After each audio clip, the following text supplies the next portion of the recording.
What are the details of this proposed deal, and what do we expect from Israel?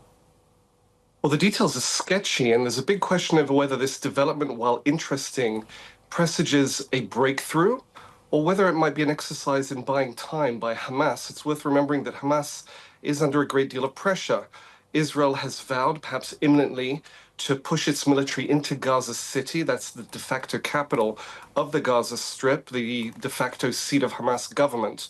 Israel says that operation would topple Hamas after almost 2 years of war. Meanwhile, in the region, the Arab League just 2 weeks ago passed a resolution basically treating Hamas as the spoiler in this conflict. Western countries that are poised to recognize a Palestinian state next month have had the proviso that that state should not include Hamas. And you have the US President Trump saying yesterday that he thinks Hamas should be destroyed. So it could be that Hamas is pitching here to cast itself not as the spoiler and put the onus on Israel to respond, perhaps to refuse this overture in the hope that Israel will be treated as the spoiler.